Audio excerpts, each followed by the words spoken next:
All right, what's going on, guys? I'm back. It's episode 16 here, I believe. Let me just make sure I'm correct on saying that. Yeah, we're on episode 16. It's Saturday morning, and I wanted to do a quick podcast on some stuff that's probably going to get people coming after me again, too. But I wanted to talk about potential sports rigging, manipulation, and other skeptical situations that have happened over the past decade or a few decades that have been raising my eyebrows recently when I've just been researching some certain things. And I feel like it goes a lot deeper than most people are ready to dive into. So let's dive into it. So, I mean, obviously, sports rigging, manipulation, betting manipulation, etc., has been, a topic of discussion for a century now, probably. But to start, there's a number of controversies between the NBA Reddit conspiracy. There's multiple UFC suspicions. There was the referee and gambling scandals in the NBA. Multiple suspicious moments in NBA finals matches. Draft lottery conspiracies. Game fixing theories. Point shaving scandals. I mean, it goes on and on. I can't even list the number of things I'm about to get into all at once right now. But so let's start. So the UFC. And I love the UFC. Don't get me wrong. I'm not trying to throw anyone under the bus here or anything. I literally watch the UFC. I'm going to watch it today. I'm going to go to the event in March. I mean, I love the UFC. And I've been to UFC events. But so the UFC is a privately owned promotion. So there's a vested interest in certain fighters potentially winning. Fighters with big marketing potential, the McGregors, Paddy Pimblets, Sean O'Malley, the huge guys, they're going to get favorable matchups and potentially decisions. I mean, unless something crazy happens. And then you got fighters that criticize the UFC, like Ngannou, Aljamain Sterling, Nate Diaz, kind of get put into positions designed to weaken their brand. And the judging controversies are obviously rampant, with tons of fights having like absurd scorecards. One, for example, is the Paddy Pimblett versus Jared Gordon fight in 2022 had nearly universal fan and analyst agreement that Gordon won, yet Pimblett gets the decision, which almost seems like a popularity contest thing. The Nevada State Athletic Commission supposedly has a history of suspicious decisions with like hardly any oversight. I'm actually a fan of this guy. I think he's all right, but people claim Herb Dean and other refs have been called out for inconsistent stoppages, either letting favored fighters survive too long or stopping fights early for UFC-backed stars. And yeah, I mean, I can definitely see how people could theorize that. I mean, and one example is like the Usman versus Masvidal fight in 2021 saw quick stoppage, whereas others like Anthony Smith versus Glover Teixeira saw extreme late stoppages. And so then you get into the betting or corruption concerns. It's like I'm really not even trying to call people out. I'm just like interested in learning shit. But apparently James Krause, some UFC coach, was caught in a betting scandal revealing potential insider betting and fight manipulation. Fighters with known injuries or compromised camps may still fight, with betting lines shifting last minute based on leaks. So this was a real interesting one I stumbled upon recently also. And I'm going to bounce around. We're going to get back into the UFC stuff. We're going to get into every sport, all sorts of little tiny things they're doing that you wouldn't expect if you're just sitting there consuming the game on an entertainment basis, purely. So, NBA manipulation. Reddit conspiracies and statistical red flags. So there was a referee and gambling scandal involving Tim Donaghy, an ex-NBA referee who admitted to fixing games and claimed that the NBA subtly instructs refs to favor certain teams and or players.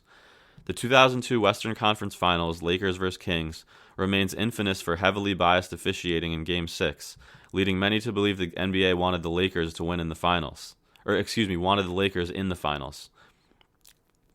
In the 2016 NBA Finals, Draymond Green's suspension in Game 5 after an altercation with LeBron raised questions about whether the NBA manipulated events to extend the series. The refereeing in Game 6 was historically one-sided, with Cleveland getting a huge free throw advantage.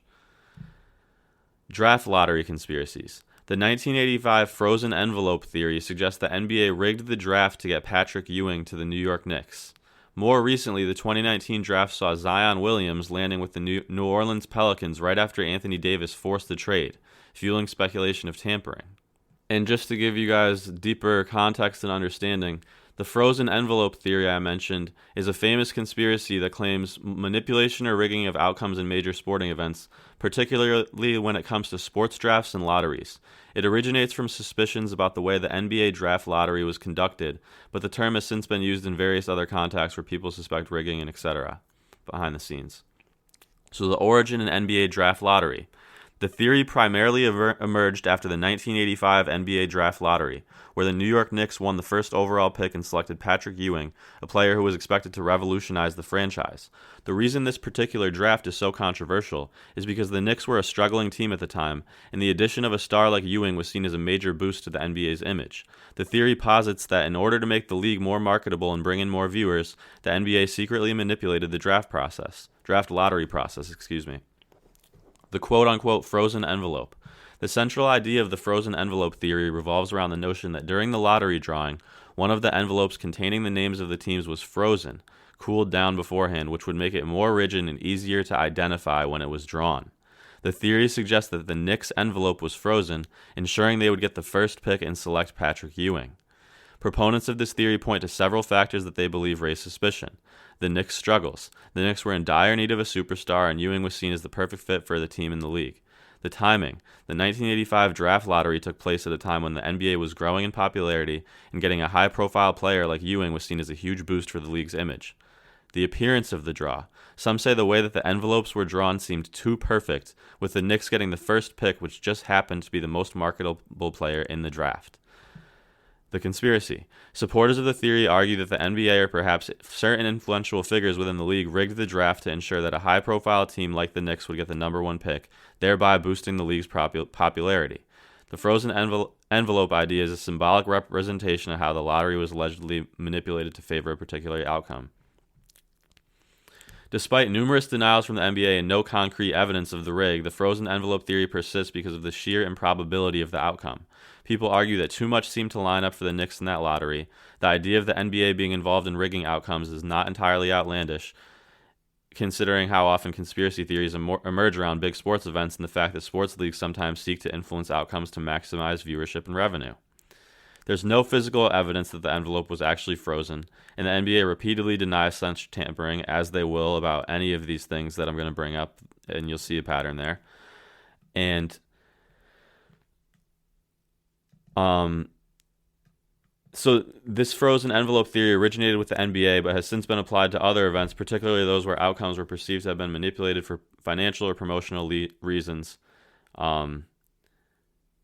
In many cases, theories like this are built on the notion that major sports leagues and orgs control outcomes behind the scenes to ensure profitable or engaging results for the audience. So let's keep getting into it. So the NBA Reddit game fixing theory. I found this one very interesting. This one goes deep. So a viral 2019 Reddit post analyzed thousands of games and found statistical anomalies and refereeing patterns. The post suggested specific refs tend to favor certain teams in high-profile games, influencing spreads and moneyline bets.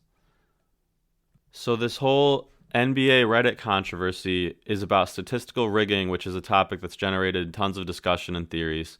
It revolves around the idea that the NBA could be manipulating or rigging statistics, or that certain statistics are being presented to the public that are inaccurate and are potentially being manipulated to influence narrative, legacies, league image, betting, etc.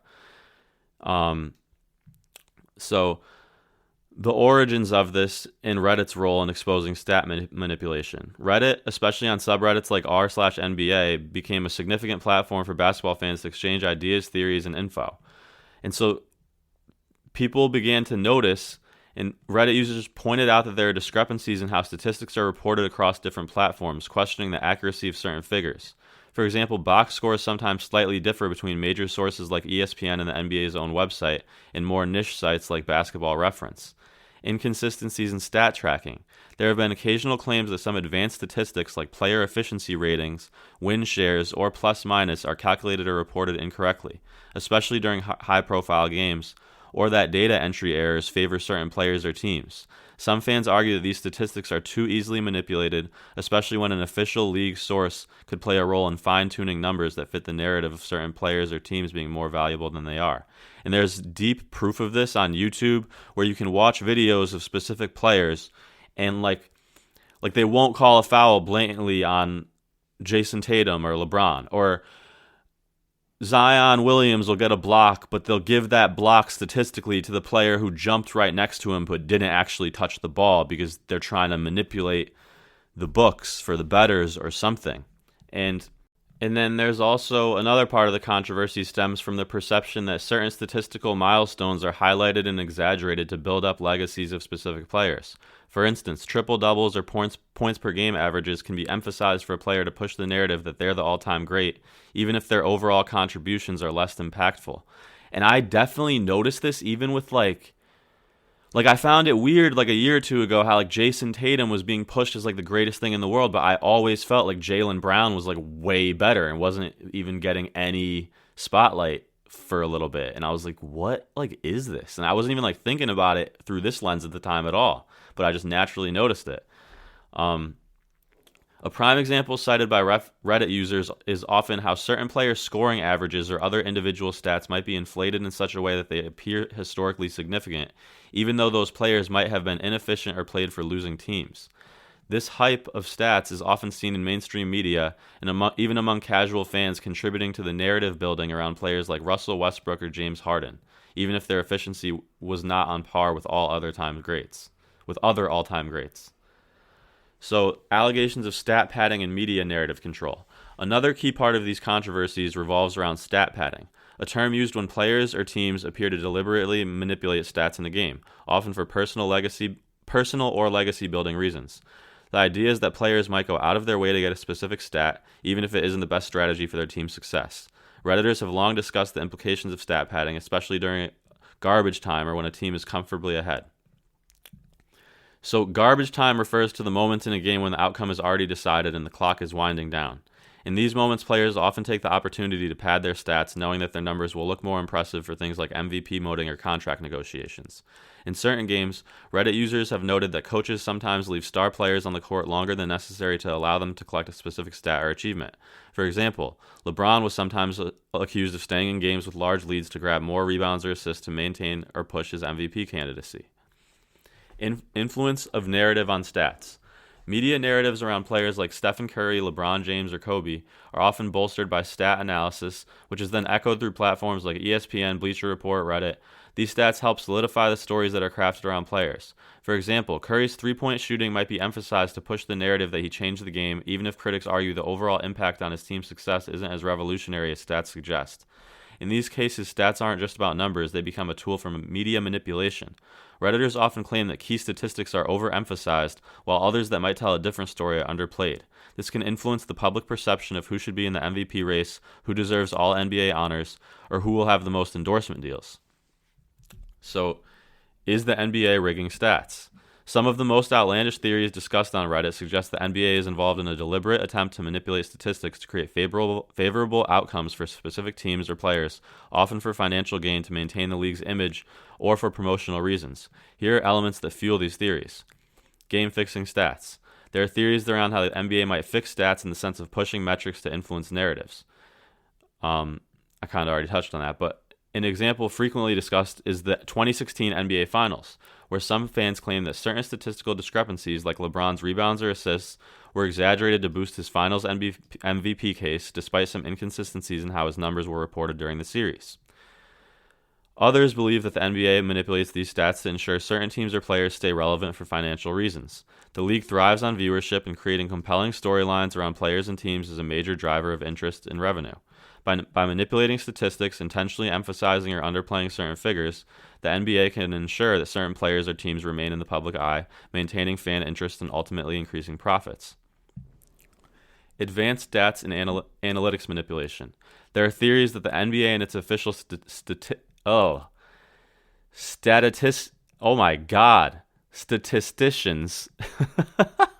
I gotta go back to school, yo. Might alter certain advanced metrics to give the appearance of efficiency or greatness, when in reality these stats might be manipulated or adjusted.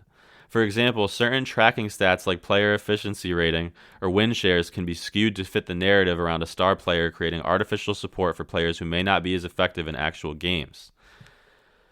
So while there's not full, I mean, you can't factually say they're deliberately manipulating everything to the highest level, but the suspicion around the issue is fueled by narrative-driven media coverage, the human element of statistical tracking, bias in sports journalism, and like what I said, the statistical exaggeration on the books where you got a guy jumping up for a block, getting the block, and then the guy standing next to him gets the number because they're trying to push something else. So that controversy stems from a mix of real concerns such as discrepancies in reporting, perceptions of bias, or narrative building by the league and the media. And while there are theories that the NBA might be directly manipulating stats for financial or promotional gain, a lot of it is more based on narrative-driven media highlighting certain players and events.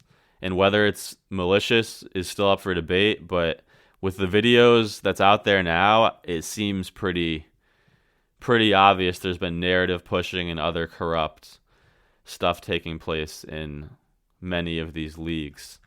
And so now we're going to go back in time a bit. 3 cases: the 1950 CCNY point shaving scandal, the 1978 Boston College scandal, and the 1994 Arizona State point shaving scandal. Some of the most infamous examples of college basketball point shaving scandals where players or teams deliberately manipulated game outcomes to benefit from illegal betting or gambling syndicates. So the 1950 CCNY point shaving scandal, City College of New York. The CCNY point shaving scandal of the early 1950s is considered one of the biggest scandals in college basketball history, and it was the first major gambling-related scandal in the sport. It shocked the college basketball world as CCNY was one of the top programs in the country at the time, and the scandal involved players from several major programs. In 1950, CCNY was a powerhouse in college basketball, and their men's team was led by star players such as Ed Roman, Nat Holman, and Oscar Rojas. The scandal broke when it was revealed that several CCNY players had been involved in point shaving, deliberately influencing the final margin of victory in games to benefit gamblers who were betting on the outcomes. The scandal was rooted in a widespread gambling syndicate. These betting groups recruited college basketball players to influence the point spread of games, i.e., the final score margin, not necessarily to lose, but not cover the spread. CCNY was not the only school involved. Other schools implicated including Bradley University, Loyola University, NYU, and Manhattan College. The players who took part in the scheme were paid off by bookies and gambling syndicates, and the plot eventually unraveled after an investigation by FBI agents and gambling authorities. The scandal led to dozens of arrests and resulted in the expulsion of players, including some from major programs like CCNY, Bradley, and others. The investigation and subsequent exposure led to a massive shakeup in college basketball as schools and officials took steps to prevent further scandals, including more stringent monitoring of athletes and their involvement with gambling. The aftermath of the scandal had a lasting impact on college sports, including the creation of the NCAA's gambling policy and increased awareness of the influence of betting on collegiate games. CCNY's once great program was ruined as the scandal tarnished its reputation and the school's basketball program never regained its former glory. Hold on one second, y'all. I need some water.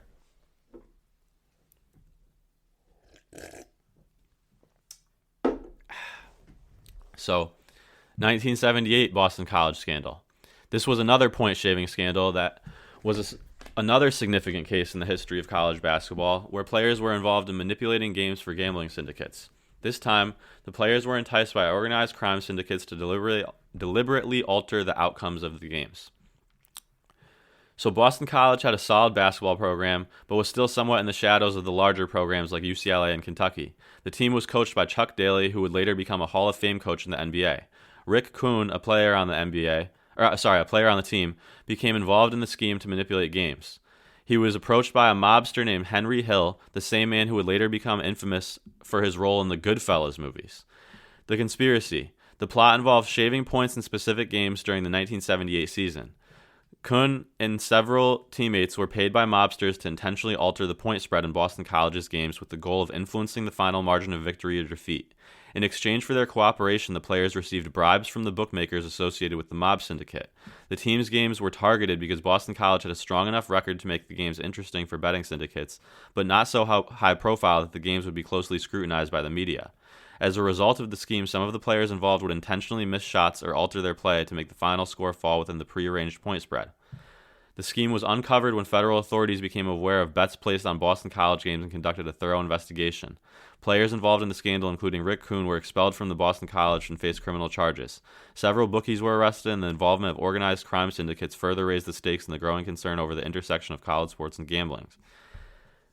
The Boston College scandal had a devastating impact on the reputation of college basketball, and it led to even more rigorous scrutiny on the sport's integrity, including tighter regulations around gambling and increased focus on monitoring players' interactions with outside individuals. The 1994 Arizona State point-shaving scandal.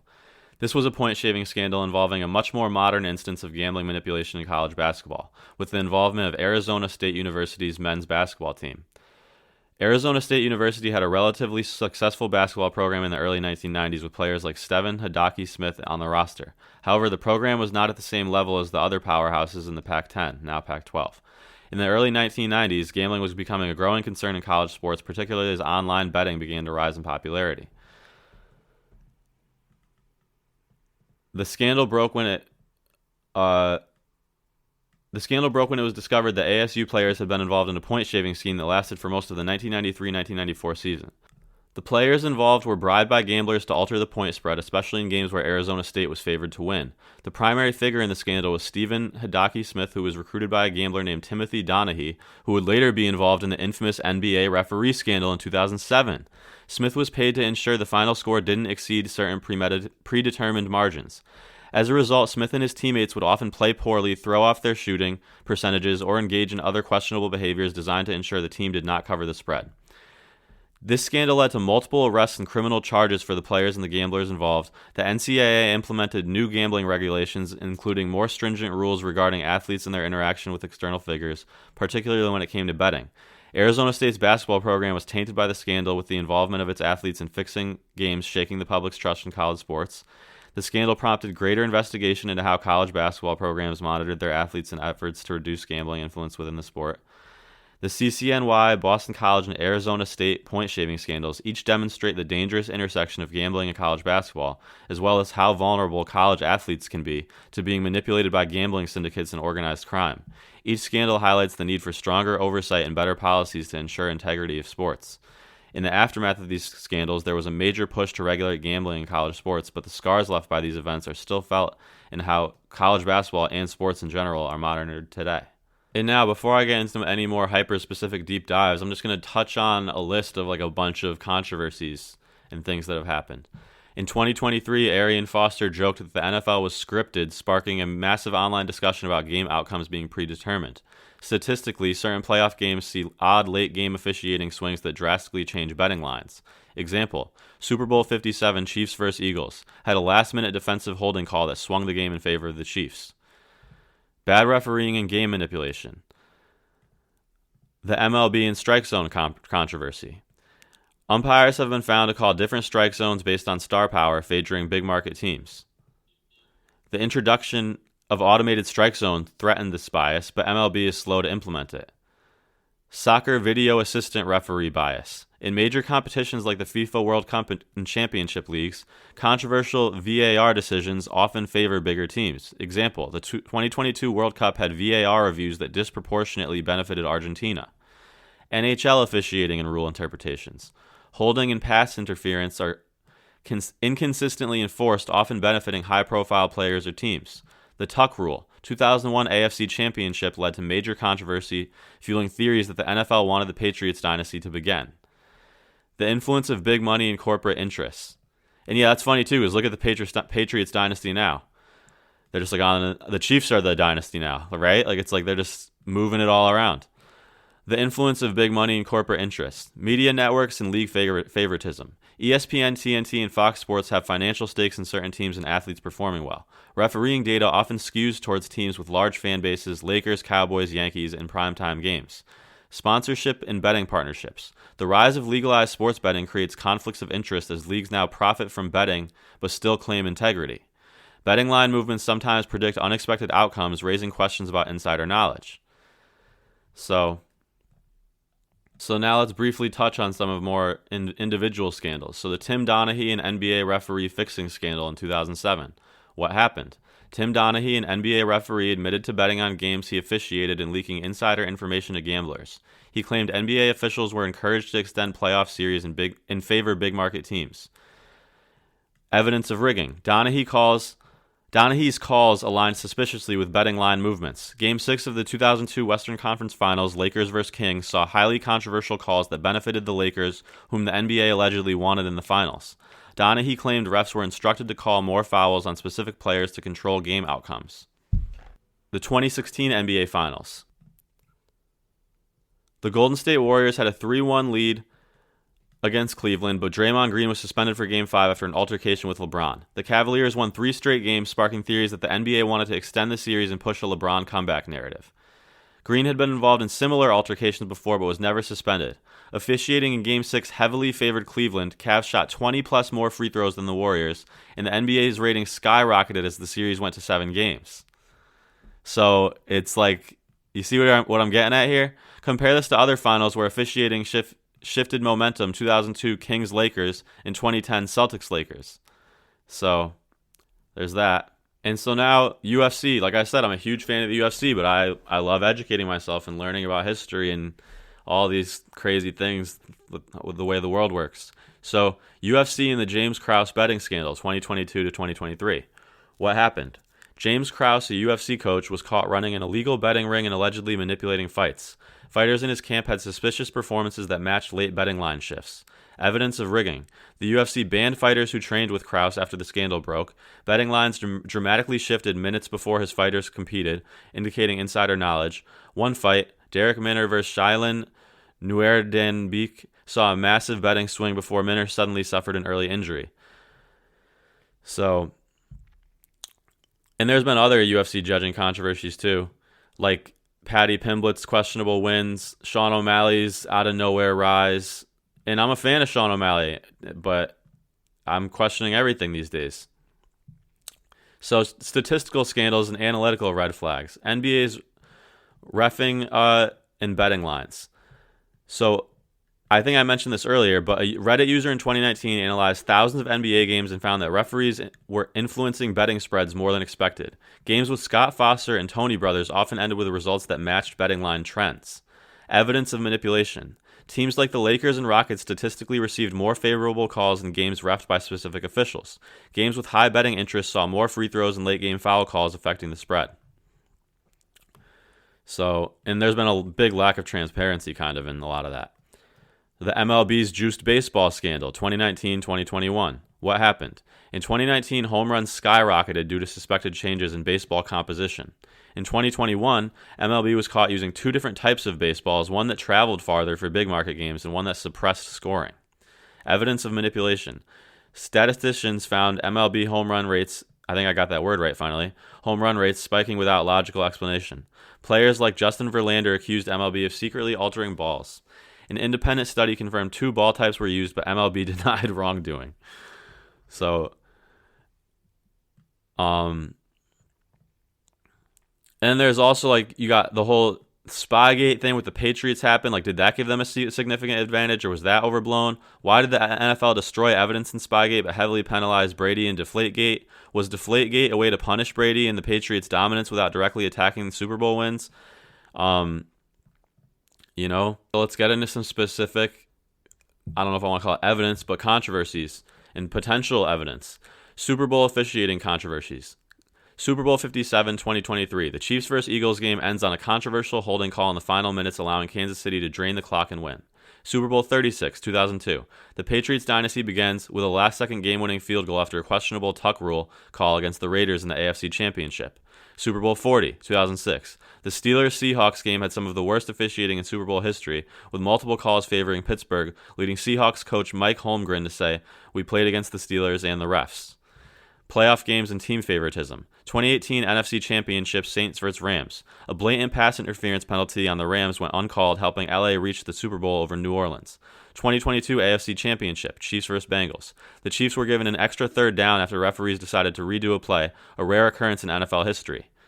Statistical anomalies in betting patterns. Sharp bettors often track line movement that predicts late-game officiating swings. In key primetime games, penalty disparities often favor big market teams or superstar quarterbacks. In the 2023-24 season, the Chiefs had the highest opportunity penalty yards per game, fueling speculation of league favoritism towards Patrick Mahomes. So, do certain franchises, Cowboys, Chiefs, Steelers, Patriots, receive more favorable calls in big games? How does sports betting and league partnerships impact the integrity of officiating? And so some statistical scandals and manipulation. NBA free throw discrepancies and star treatment. Statistical analysis shows superstars like LeBron and Michael Jordan received significantly more free throws in close playoff games. Teams in elimination games or high-profile matchups often have huge free throw disparities in their favor. Evidence of manipulation. The 2002 Lakers-Kings Game 6 saw LA shoot 27 free throws in the fourth quarter alone, the highest in playoff history. The 2016 Finals Cavs-Warriors saw Draymond Green's suspension shift momentum before that, and the Warriors had a 3-1 lead. James Harden's 2019 season had one of the highest free throw rates ever, sparking discussions about how the league encourages certain styles of play. So are the refs biased towards superstars, or is this just aggressive play style? Are certain teams or markets protected for business reasons? So, the MLB juiced balls theories. Home runs spiked dramatically in 2019, leading players and analysts to suspect that MLB changed the baseballs to increase offense. MLB Commissioner Rob Manfred first denied any changes, then admitted that baseballs had lower drag and impacting flight distance. Home run rates skyrocketed from 2018 to 19 with no major rule changes. The MLB reportedly used two different baseballs in 2021 for regular season play and for the postseason. After the record home run numbers, MLB adjusted the balls in 2022, leading to lower power numbers. So did the MLB manipulate the baseballs to boost their ratings and home run excitement? How does the MLB's control over equipment allow for subtle game manipulation? We went over the college basketball and point shaving scandals. So the 2002 NBA Western Conference Finals, Kings vs. Lakers. Is this the most rigged game ever? Game 6 of the 2002 Western Conference Finals between the Sacramento Kings and the Los Angeles Lakers is widely considered one of the most blatantly rigged games in NBA history. The Kings, a small market team, were one win away from upsetting the Lakers dynasty. The Lakers shot 27 free throws in the fourth quarter alone, including questionable fouls on Kings star Chris Webber. The Kings had multiple key plays reversed or ignored, including blatant missed calls. The evidence of manipulation. Former referee Tim Donaghy, who was later convicted for betting on games, stated that the NBA wanted the Lakers to advance for higher TV ratings. Donaghy testified that the referees were instructed to favor the Lakers and keep the series alive. The Kings were the league's best team that year, but the NBA likely wanted a big market team in the finals. The Lakers won the game, forced the Game 7, and eventually took the championship. So does the NBA prioritize big market teams for rating? It seems so. Super Bowl XL. Did the refs hand the Steelers a championship? What happened? The 2006 Super Bowl between the Pittsburgh Steelers and Seattle Seahawks had some of the most one-sided officiating in NFL history. The Seahawks had multiple big plays overturned on questionable calls. The Steelers' game-winning touchdown by Ben Roethlisberger didn't clearly cross the goal line, but the refs still awarded the touchdown. The Seahawks were called for phantom offensive pass interference and holding penalties that killed their scoring chances. Theories behind the rigging. The NFL allegedly wanted the Steelers to win because it was legendary running back Jerome Bettis' final season. Bettis was from Detroit, where the Super Bowl was played, a great story for the league and the public. Seahawks coach Mike Holmgren publicly stated, "We played against the Steelers and the refs," as I said before. The referee for the game, Bill Levy, later admitted he made mistakes that impacted the game's outcome. 2017 Astros Cheating Scandal. Did the MLB protect them? This is a fun one. What happened? The Houston Astros used a camera system to steal signs from opposing pitchers, then relayed the signals using a trash can banging system. This helped Astro hitters know exactly what pitch was coming, giving them a massive advantage. The Astros win the 2017 World Series, but the MLB's punishment was suspiciously light. No players were suspended, and the team kept their championship. Theories behind the cover-up. The MLB wanted to sweep the scandal under the rug to avoid damaging the league's reputation. Other teams were likely cheating as well, but punishing only the Astros protected the league's integrity. Commissioner Rob Manfred called the World Series trophy just a piece of metal, downplaying the scandal. Did the MLB use the Astros as a scapegoat while protecting bigger market teams? The 2023 NFL playoff officiating, protecting Patrick Mahomes. The 2023 AFC Championship game, Chiefs vs. Bengals, had multiple controversial calls that favored the Chiefs. A redo on a third down that allowed the Chiefs to extend a drive, a phantom late hit call on Joe Burrow that set up the game-winning field goal. The Chiefs had twice as many penalties called in their favor as the Bengals. The Super Bowl 57 Chiefs vs. Eagles also ended on a controversial call, a questionable holding penalty that let the Chiefs run out the clock. Theories behind the calls. The NFL benefits from making Mahomes the new face of the league, similar to how it did with Brady. Chiefs coach Andy Reid and quarterback Patrick Mahomes are marketable, clean-cut, and drive massive ratings. The NFL's partnership with gambling companies raises suspicions of ref influence. So now let's pivot back for a quick second and go deeper into how the Astros did their cheating scandal from 2017 to 2019. The setup. Astros were one of the worst teams in the baseball league from 2011 to 2014, going through a major rebuilding phase. Under new management led by GM Jeff Luhnow, they embraced analytics and technology to improve performance. By 2017, the Astros had one of the most talented rosters in baseball and were serious championship contenders. How their cheating worked. The Astros developed an elaborate sign-stealing system to decode the opposing team's pitches in real time. Using the center field camera, the Astros installed a high-speed camera in center field at Minute Maid Park, which fed a live video feed into the dugout. This allowed team staff to decode the opposing team's signs in real time. The trash can banging system. Once the pitch signs were decoded, Astro players would bang on a trash can in the dugout to signal the batter. One bang meant a fastball, two bangs meant an off-speed pitch, and no bang meant a breaking ball. This gave Astros hitters a completely unfair advantage, allowing them to adjust their swings before the pitch was even thrown. Step 3. Buzzers, the Altuve theory. Some conspiracy theories suggest Astros players used electronic buzzers under their jerseys to receive signals instead of trash can bangs. The biggest piece of evidence? Jose Altuve's infamous walk-off home run in the 2019 ALCS against the Yankees. As he rounded third base, he refused to let the teammates rip off his jersey, telling them, "I have a piece on." Many fans, and you can see this in the video, he's holding something under his shirt. Many fans and analysts believe this was a buzzer strapped to his body, feeding him pitch information. Evidence and whistleblowing. In 2019, former Astros pitcher Mike Fierce went public, exposing the entire cheating system.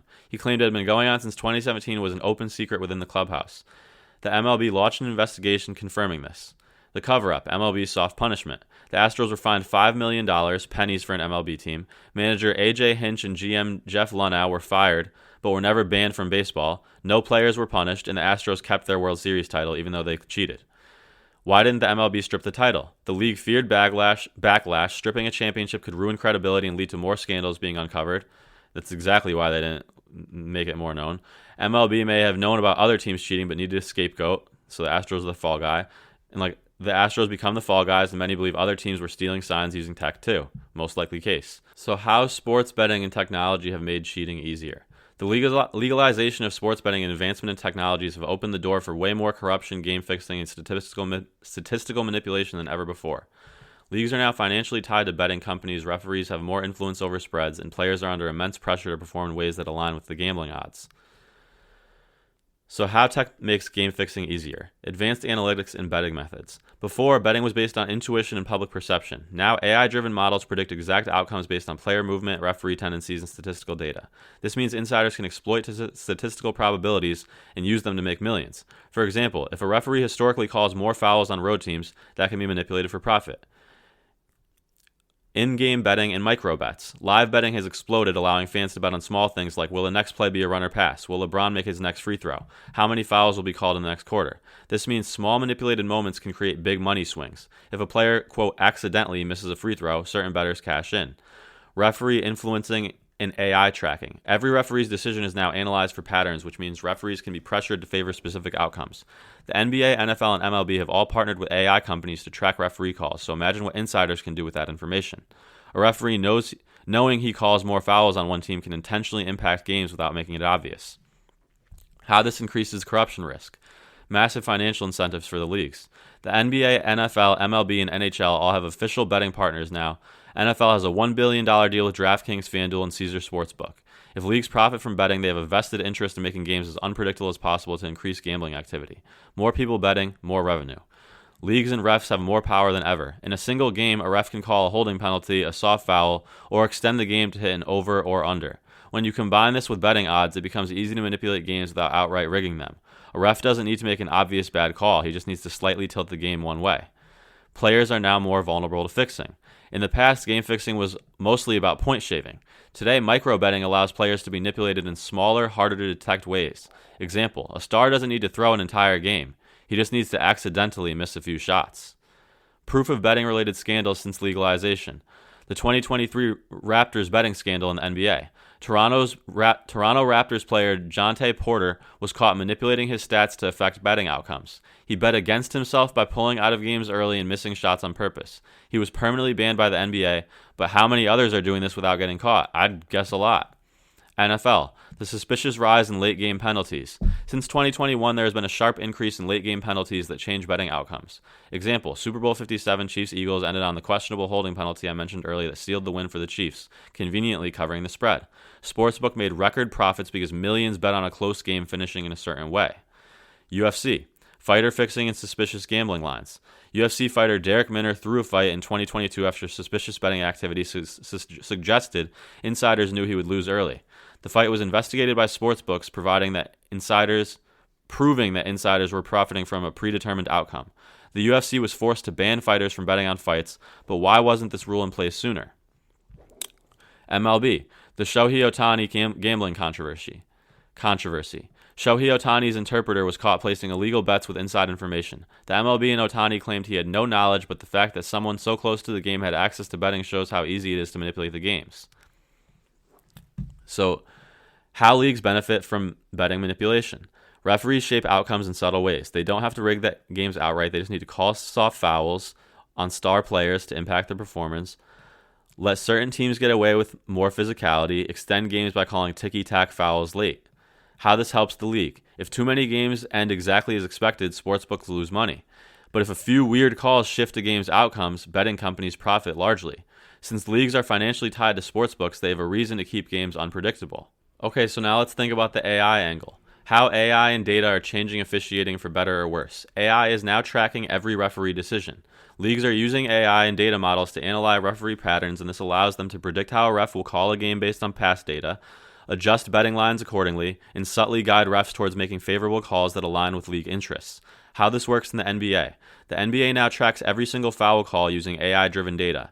AI can determine which refs will call more fouls on certain teams or players, which refs are most likely to call late-game fouls that shift spreads, how home court advantage affects officiating, and the NBA assigns refs based on these patterns, meaning they can subtly steer outcomes without it being obvious to the general public.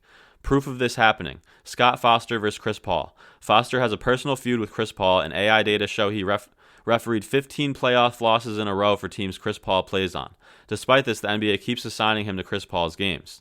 Tony Brothers and James Harden. Harden's teams have a terrible record when Tony Brothers officiates, and betting markets adjust spreads accordingly when he refs. How this works in the NFL. The NFL uses AI-driven grading systems for refs, but these systems reward refs who call close games.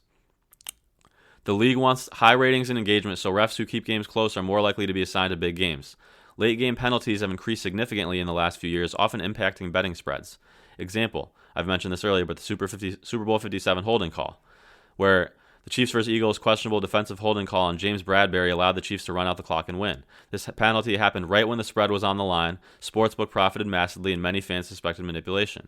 Is AI being used to train refs to favor certain outcomes? If refs are being graded based on AI models and AI favors refs who make controversial calls that impact betting, does this create subtle game manipulation? Would the NBA, NFL, MLB, or beyond ever expose this corruption if they profit from it? Of course not.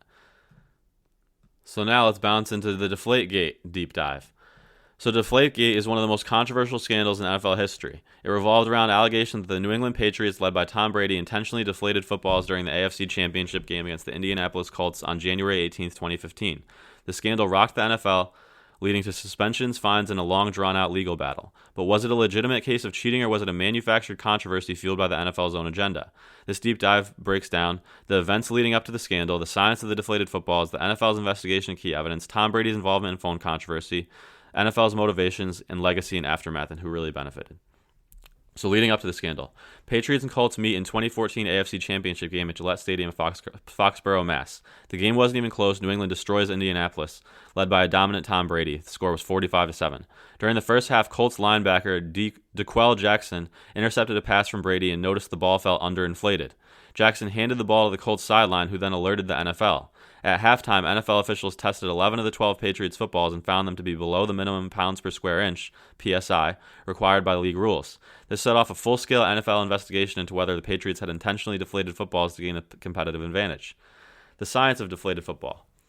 According to NFL rules, footballs must be inflated between 12.5 and 13.5 PSI. Lower PSI makes the ball easier to grip in cold weather, easier to throw with more accuracy, easier to catch. However, there's one major factor that wasn't initially considered, the ideal gas law. How weather affects the balls. The game was played in cold conditions, about 50 Fahrenheit at kickoff, dropping in the 40s. Basic physics state that when air temperature drops, air pressure inside an object also drops. The Patriots' balls were measured indoors before the game in a warm environment, meaning when they were taken outside, they would have naturally lost PSI. Multiple independent physicists later confirmed that the drop in PSI was consistent with temperature changes, not deflation by hand. Despite this, the NFL ignored science and continued to push the cheating narrative. The NFL's investigation and key evidence. The NFL launched an official investigation by Ted Wells, an attorney hired by the league. The Wells report, released in May 2015, made several key claims. Most of the Patriots' footballs were significantly underinflated at halftime. The Colts' footballs were not significantly deflated. Text messages between Patriots staffers indicated a possible conspiracy. Tom Brady was, quote, generally aware of the deflation process. The mysterious locker room trip. Patriots locker room attendant Jim McNally was seen taking the game balls into the bathroom for 90 seconds before the game. The NFL argued he used this time to secretly deflate the balls. McNally, however, said he simply took a bathroom break and was following normal pregame routine. 90 seconds isn't even enough time to deflate 12 balls. The infamous text messages. Patriots equipment staffers McNally and John Jastrzemski exchanged texts referring to Brady's preference for deflated footballs. One text referred to McNally as the deflator in a joking manner. The NFL used this as evidence of an intentional cheating operation. Brady's involvement in the phone controversy. One of the biggest talking points was Tom Brady's destroyed phone. As part of the investigation, the NFL requested Brady's phone records to check if he communicated with the Patriots staff about deflating footballs. Brady refused to hand over his phone and later admitted that he had destroyed it before the investigation. This was viewed as a suspicious move, and the NFL took it as proof of guilt. Brady insisted he simply routinely destroys old phones. Okay. And that nothing incriminating was on it. Was it a setup? The NFL's motivations. Many believe the NFL manufactured the scandal to, one, punish the Patriots for Spygate. The Patriots were already caught in Spygate 2007, where they illegally filmed opposing team signals. Many believe Roger Goodell was still looking to make an example of New England. To create media sensation and distract from bigger issues. Deflategate dominated sports headline for months. Meanwhile, the NFL was dealing with domestic violence issues from Ray Rice, player safety concerns with concussions and CTE lawsuits, and officiating controversies. Some believe Goodell pushed Deflategate to shift public focus away from these bigger problems. 3. To damage Brady's legacy. Brady was already one of the greatest QBs ever, and the league may have wanted to tarnish his reputation to create a more even playing field. Many saw the 4-game suspension as excessive given the lack of hard evidence. So I don't know what the fuck happened there. Legacy and aftermath. Who really benefited? Brady's 4-game suspension in 2016 fueled his comeback. He went on to win Super Bowl 51 in historic fashion, 28-3 comeback versus the Falcons. The Patriots became more hated than ever, but this only boosted their dynasty status. The NFL never produced definitive proof that the Patriots deliberately deflated footballs. Many scientists debunked the NFL's case, but Roger Goodell still upheld the punishment. So was Deflategate real or manufactured? The science suggests the deflation was natural, not intentional. The NFL ignored counter evidence and used circumstantial, quote, proof to push their agenda. And Tom Brady destroying the phone didn't help his case, but no hard evidence linked him to directly deflating the balls. So was Deflategate a real scandal or an NFL power play? Did Roger Goodell want to take down the Patriots for Spygate revenge? Did the NFL intentionally ignore the science to keep the controversy alive? Why did the NFL leak misleading information to the media before the investigation was finished? How did Deflategate actually benefit the Patriots, Tom Brady, and the league? So another one that really raised my eyebrows was UFC 205 fight between Tyron Woodley and Stephen Wonderboy Thompson that took place November 12th, 2016. The significant controversy was that the scoring, the decision was initially announced as a split decision win for Tyron Woodley. He's defending his welterweight title against Stephen Thompson. The fight itself was a back and forth war with some rounds being very close. After the 5 rounds of action, the decision was announced and was initially called a split decision win for Woodley. And then they